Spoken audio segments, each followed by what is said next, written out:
Hello, I'm John, welcome back to the channel. We're at Haddon Tunnel in Derbyshire. We're joined again by Ashton from Exploring the Past and the Present. Hello guys. We're on the track bed in the grounds of Haddon Hall. We're just approaching the southern portal of the tunnel.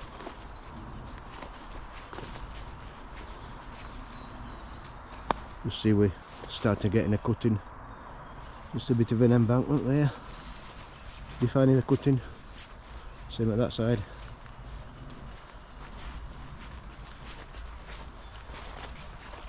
Trackside building here. We'll have a look around that, see what that's all about. So it's built in brick with what appears to be an asbestos roof, which suggests it wasn't built at the same time as the line opened. Just have a look inside. Oh yeah, it's a plate layers hut. You look at things. Remains of a fireplace there. Would have been a chimney went through that hole up in the roof.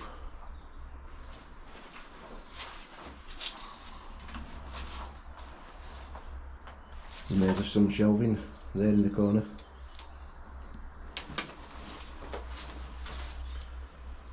Still got the door hinges on there, look.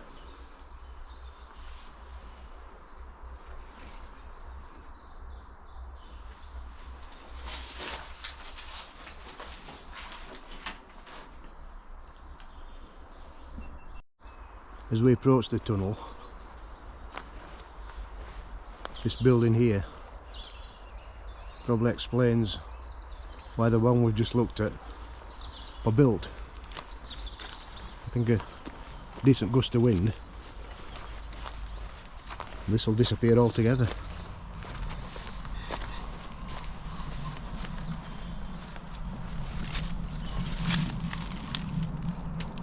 Pretty sorry state, I'm not even going to go in there.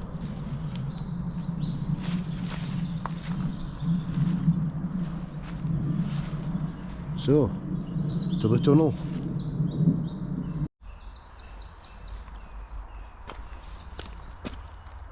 It was opened in 1863 by the Midland Railway on the line ultimately between London and Manchester. It goes through the grounds of Haddon Hall. Now, it's not a very deep tunnel, it was built purely and simply so the Duke of Rutland, who lived at the hall, couldn't see trains running through his grounds.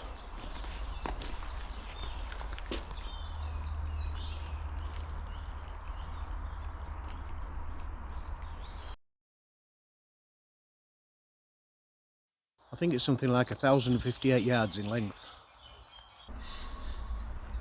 You see a bit of a blocked up drain here. The tunnel itself was double tracked, so this drain would have been down the centre line between the tracks. It closed in 1968 and there's still some cable hanging posts down the side here, look. Remarkable survivors really.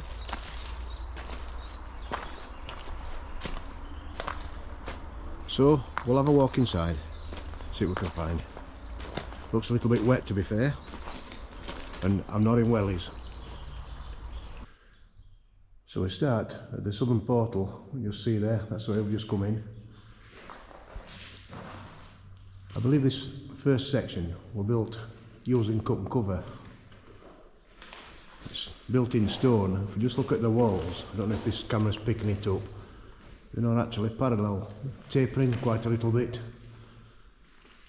No doubt something to do with the loading of the tunnel.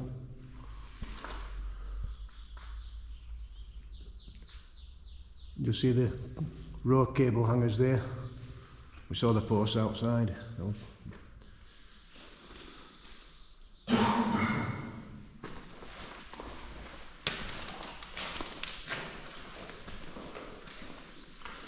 You see that light in front of us, that's one of the first air shafts.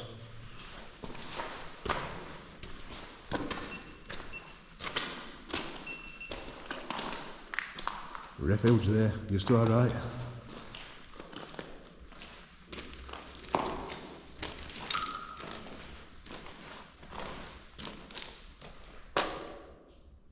If we look at this drain in the centre line, It's blocked up, it's full of water. You probably can't see if it's full of water, but it looks like these bits of timber we used to cover it up, slowly rotting away. Just spotted this remains of a fish plate been broken on the floor there. And on the wall here, we think this may have been a chain marker. Paint's worn off, obviously, it's just a wooden plaque.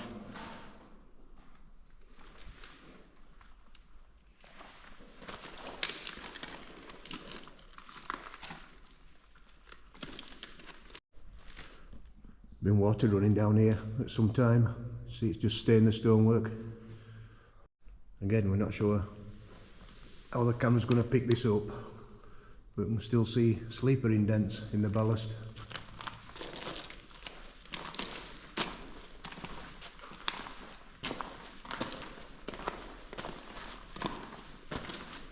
Another drain here, look. Notes to myself, don't fall down these.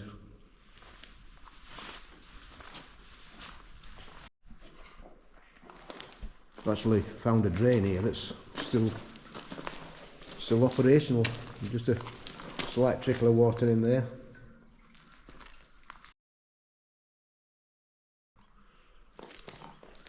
We are approaching the first air shaft. You can see how shallow this tunnel is. It's less than a metre deep, that.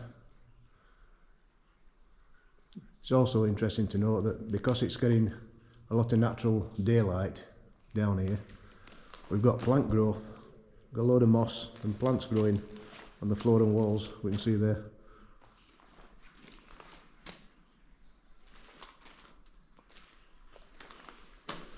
If we just look round the base of the air shaft, it's in brick, not in stone for whatever reason.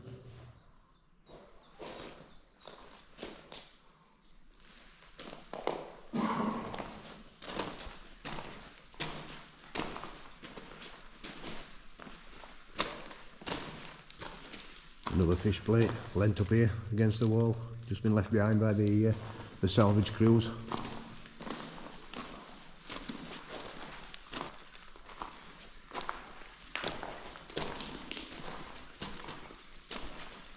Another drain here, look.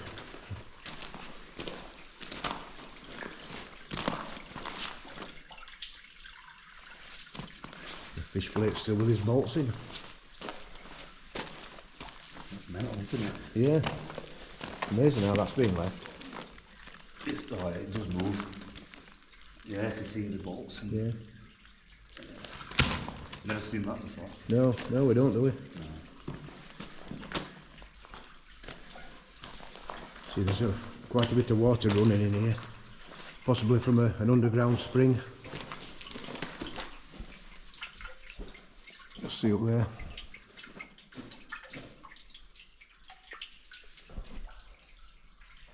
This section, to be fair, is quite wet. See quite a lot of water running down the walls.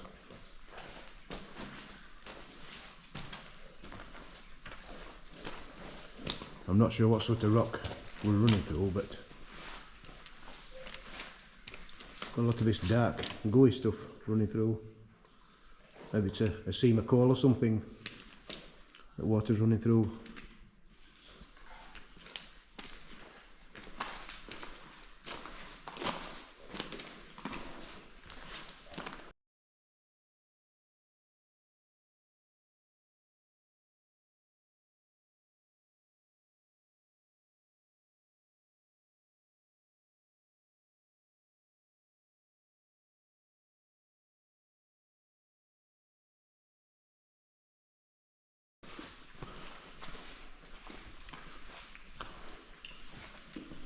Looks it's a bit wet there.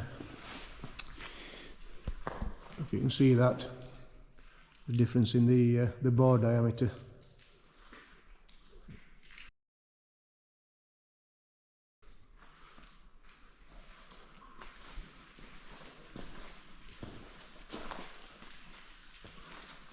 We're just approaching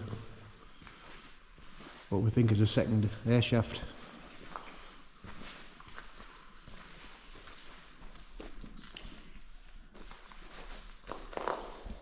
Right, so we're a bit nearer now, the second air shaft. It's slightly deeper than the first one. That's it, we're only a couple of metres that, to be fair. Again, it's in brick, not in stone. Just beyond that, that's where we go back to the smaller diameter bore.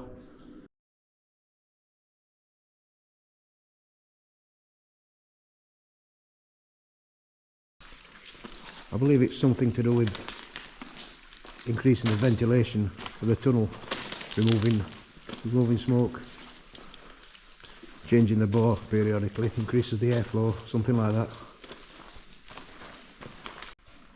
Don't know if you can see there, but where the change in bore is, the stonework is actually not a flat face, it's stepped for some reason. I wonder if it were to support some staging for the arch. They've just left it in.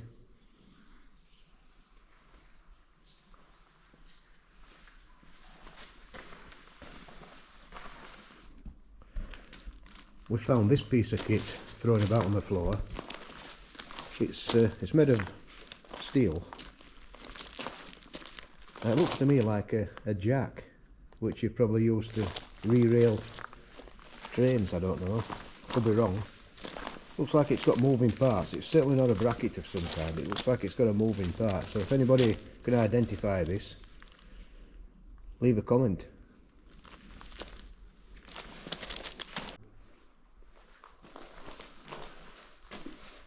So we're coming to a section now which is open to the elements just for a few metres.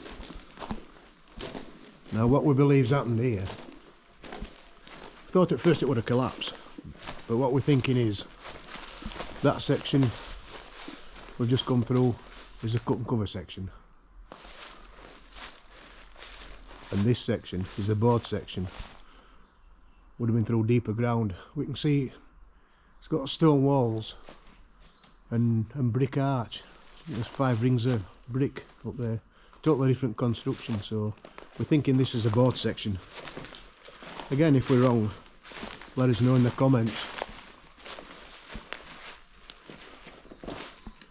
But it's not terribly deep, as we can see.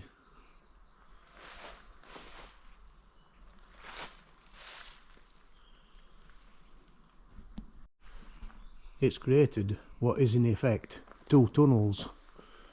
Now, when we start to walk through this board section, I bet the contractors wish they'd have lined it in stone, the crown, because, like I say, it is brick. It's not in terribly good condition. Lot of water damage. Face has been blown off.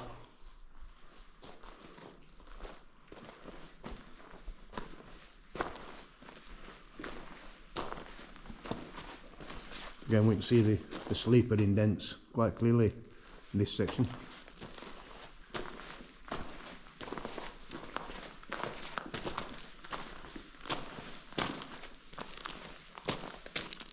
Drains running. All this damage here is the faces which have blown off the brickwork. We can just see there, it's just froze in the winter, blown the faces off. Poor quality bricks, probably.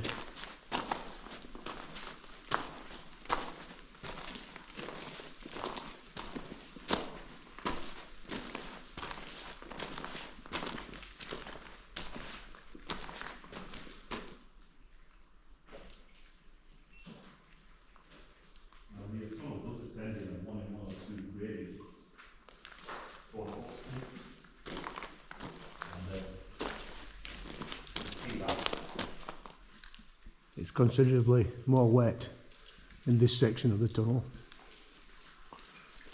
A lot of water running down the walls. You see there, some more brick damage.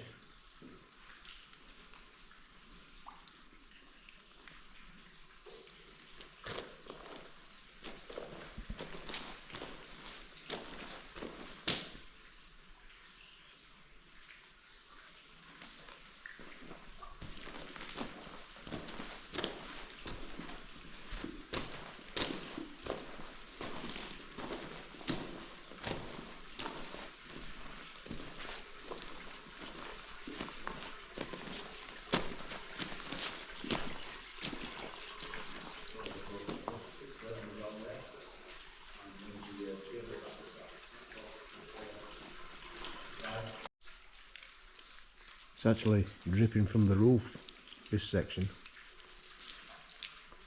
It's not well as I want, it's an umbrella, to be fair. Just about silted up this drain.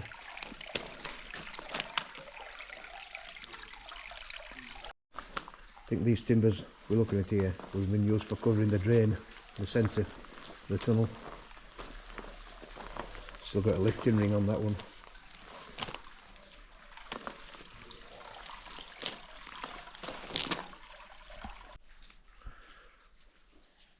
I think this is the first signs of soot we've seen so far on the crown there.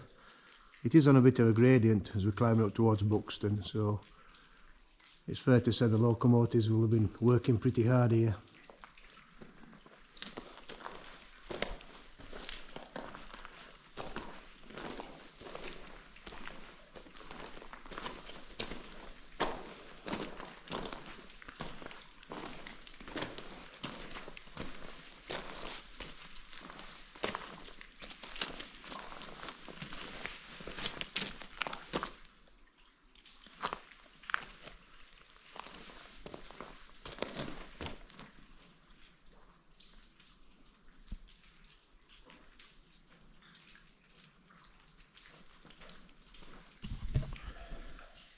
Starting to get a little bit damp as we approach the third air shaft, or is it fourth if we class that last little bit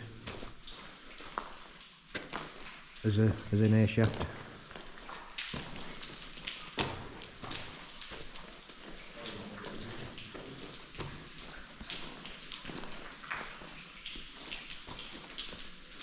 Just where, see where it's all been running into the drain here.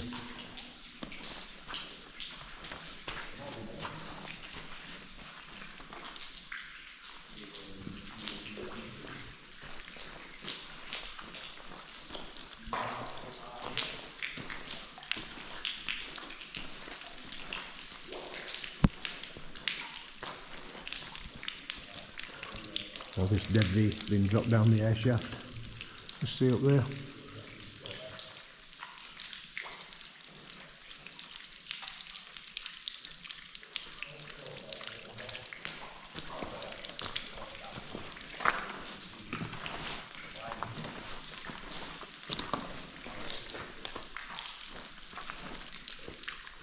The deepest we've seen so far, that one, I think it's something like 30 feet.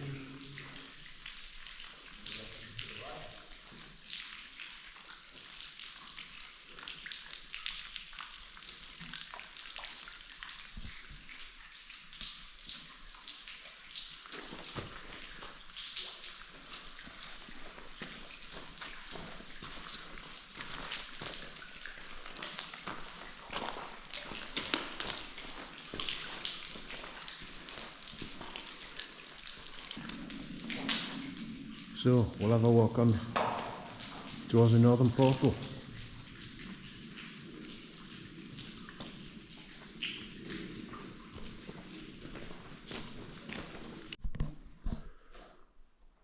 As we approach the fifth air shaft,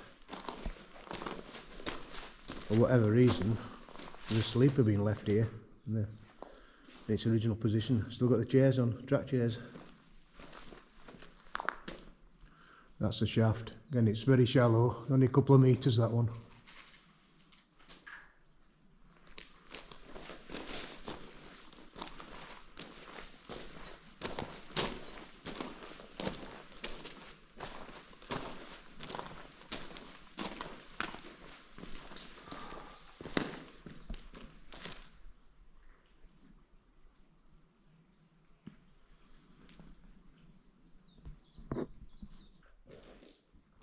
So it's at this point where the bore finishes and the final section reverts to cut and cover construction.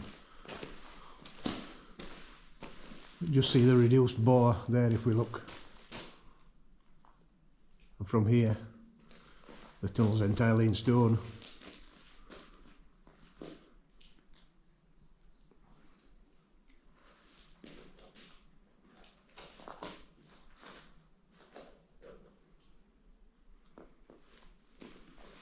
So as we move further north, the tunnel, they've got a bit of a curve, just curves away to the right there. Don't know if you can, camera's picking it up or not. We just see the northern portal coming into view.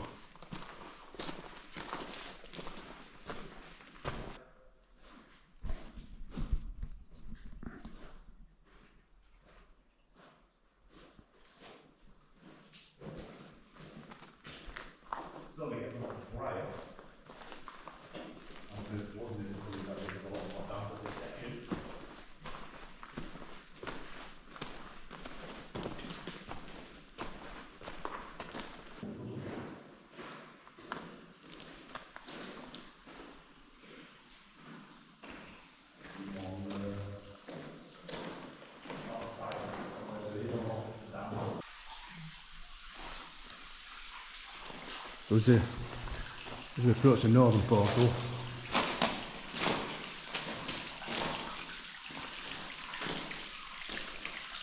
there isn't a way out, which is just as well really, because as we look through here, the throat cutting is pretty well flooded. I'll show you that.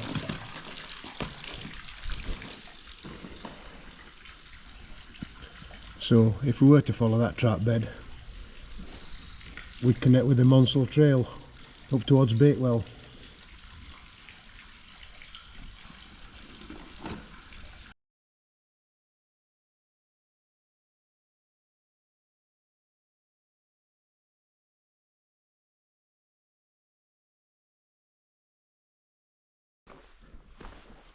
I think we're going to get out of here and find it's brilliant sunshine, because there's a bit of a mist settled that weren't there before. It's quite cool in here actually.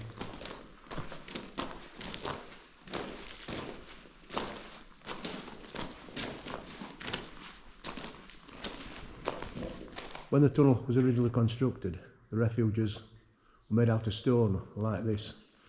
At a later date, 1914, something like that, further refuges were added, made out of brick, slightly larger, as we can see like this.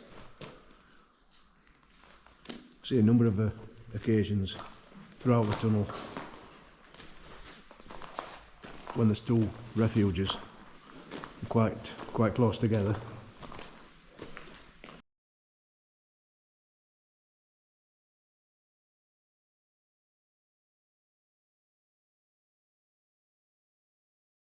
He's here. I've got him. He's feeding on something. I wonder if he's building a nest. I wonder if he's using moss to line his nest. What do you think to that idea? See if it comes again.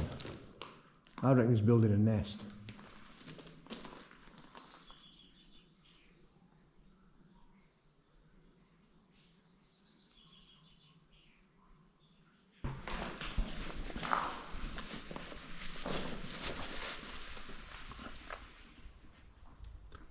Some little creatures swimming about it, not over there, whatever they are.